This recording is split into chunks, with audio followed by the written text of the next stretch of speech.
For some of us, week one didn't go the way that we planned, but it's time to bounce back. Today I have 8 start sit decisions that can help you this weekend. If you have any questions or you just want a second opinion, drop it in the comments. I'll get back to you as quick as I can, but let's get into it.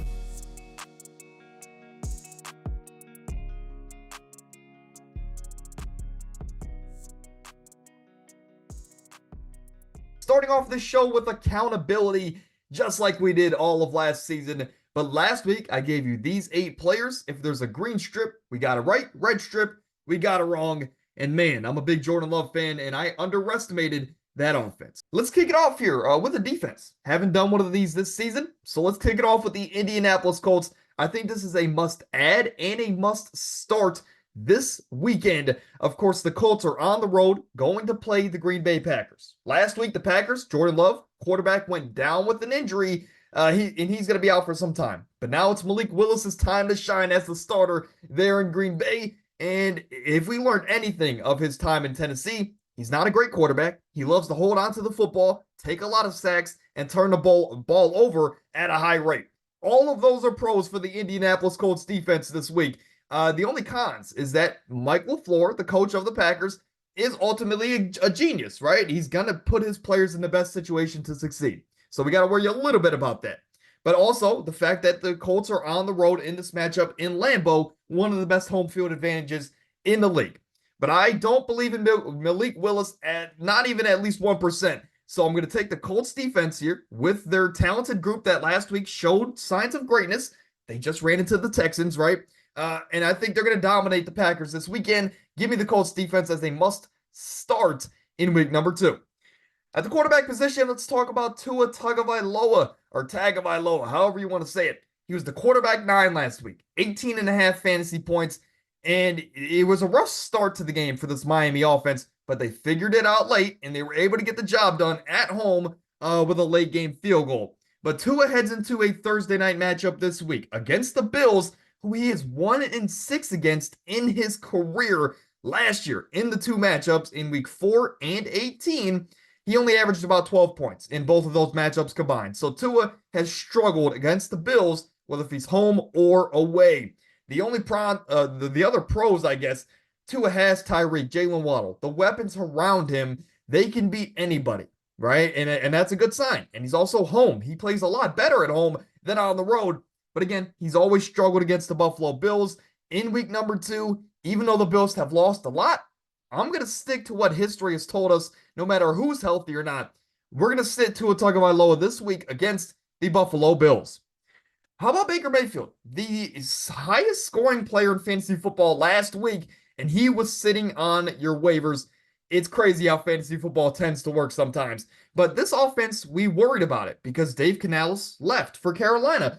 This offense did not take a step back. And in fact, at times they looked better than what they did for last season at stretches. But Dave Canales is gone. This offense still operated at a high level.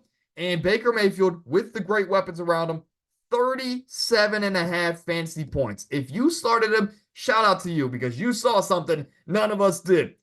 The cons this week, though, he's going to Detroit, a team he lost to in the playoffs last year, so there might be a chip on his shoulder. However, Detroit has only allowed 14.5 fantasy points a game on average to quarterbacks, dating all the way back from this season to week 1 of last year. He's on the road versus a tough defense, a team in the Lions that I think could win it all this year.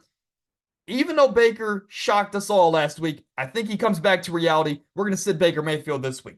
Talking about shocking, J.K. Dobbins, right? He was in Baltimore for his first couple years of his career, had injury after injury. Really, it was a shame to see a guy that had so much potential just run into this injury bug year after year. But now he found a new home in LA with the Chargers under Jim Harbaugh, excuse me. And this is a guy that might be the first running back to ever come back this quickly and dominate this quickly after an Achilles injury. He had 10 attempts on the ground, 135 yards, and a touchdown. He was averaging a 13.5 yards a carry, and that included a 60-plus yard explosive touchdown run. So the burst is still there even after all of these injuries. J.K. Dobbins gave us 23 fantasy points a game last week. It is still a run-focused offense. He has a favorable matchup against Carolina on the road. I don't think that matters too much because, again, the Chargers don't have much of a home field advantage either. They're better on the road anyway. My only con here, my only question, are we jumping the gun? Is it too soon to get hype and to say this guy is a weekly starter? That is definitely a valid question with Gus Edwards still in the mix. But I'm going to start him. Carolina's terrible. I want the most explosive player in this Chargers offense, and that's J.K. Dobbins. For Aaron Jones, the running back ate last week, gave us 19 fantasy points, 16 touches total, 115 total yards, and a touchdown as well. This offense was better than expected, and a lot of that can go to the brilliance and the mastermind of Kevin O'Connell. But this week, they play the San Francisco 49ers. You notice the trend here, right? Players playing tough defenses, and maybe they overperformed in week number 1. I'm going to bet on the side of history that these guys come back down to reality. But San Fran was the worst matchup for running backs all of last season, and I don't see why that won't continue. San Francisco should come into this game and dominate the Minnesota Vikings, and because of that, I'm going to say sit Aaron Jones. Sure, this team is probably going to get blown out, and Aaron Jones might have a lot of pass catching opportunities, but I'm going to err on the side of caution, and I'm going to say sit him. I'd rather start a guy like J.K. Dobbins over a guy like Aaron Jones this upcoming week. For Zamir White, the volume was there. 15 total touches, but the production wasn't.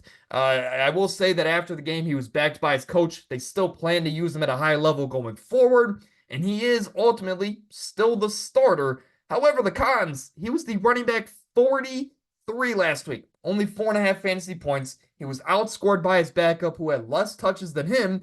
And Baltimore, which is Zamir White's matchup in week number 2, they have been a bottom 10 matchup for the running back position dating back to all the way the beginning of last season. And again, I know Baltimore has a defensive coordinator change, but I believe Zach Orr can get this Baltimore unit back on the right track. So I'm going to say sit Zamir White in week number 2. How about the 4th overall pick in this recent NFL draft, Marvin Harrison Jr.? You might be saying, Owen, why is this even on here, right? It's too early to sit this guy, and I agree with you, but for those that are questioning Marvin Harrison after a 1.4 point fantasy point performance, stick with me. I said that word about 100 times. I don't lose hope. This is a guy that is still maybe the most talented wide receiver prospect we've ever seen. He led the team in routes run last week. He's still the go-to wide receiver for Kyler Murray in this offense, and they play the Rams this week. It should be a high-scoring shootout, right? An NFC West matchup. These teams know each other well, but I will say this. The cons for him, he only had 3 total targets. The offense ran the ball way too efficiently in that first half. So in the Cardinals' defense, it didn't really make sense to throw it because they were running the ball as well as they were against the Bills in the first half. Now, also in the second half, Kyler Murray only had 31 total passing yards, so that's a con. I have it as a pro. That should be a con. Regardless, this offense should bounce back. They should be more of what we saw in the first half than what we saw in the second half of that week 1 game. And we're going to start Marvin Harrison. Don't overthink it. It was only week 1. This Cardinals team and this offense will be fine. Same can be said about Trey McBride. Start him as well. But at the tight end position, the guy in the thumbnail, you knew he was coming, Mark Andrews. What do we do with Mark Andrews? Last week, Isaiah Likely had 9 receptions, 111 yards, and almost 2 touchdowns if he was 1 shoe size less. So what do we do with a guy, Mark Andrews, that only gave us 3.5 fantasy points? A guy that was seemingly non-existent for the entire game. We're going to start him this week, right? He plays the Raiders, a favorable matchup, again, at home, and he is still Lamar Jackson's favorite target. This is a guy that has the most chemistry with Lamar, and this is a team that was dialing up plays for Mark Andrews the entire way. He was just getting double-teamed every single play. I saw a stat that 70% of the routes that Mark Andrews ran, he was double-teamed. Now, do we have to worry a little bit about that going forward? Yes. But not every defense is as good or as dominant as the Kansas City Chiefs. I think this team knows what happened with Mark Andrews last week. They know how he can open up this offense going forward. Come on, man. We're gonna trust history. We're gonna trust Mark Andrews coming back. That was ultimately his first game coming back off an injury. we're going to start Mark Andrews. So here's the slate. We're going to start the Colts, J.K. Dobbins, Marvin Harrison, and Mark Andrews. We're going to sit Baker, Tua, Aaron Jones, and Zamir White in week number 2. If you enjoyed today's video, drop a like and consider subscribing to the channel. We just passed 18,000 on the road to 20. We can't get there without you.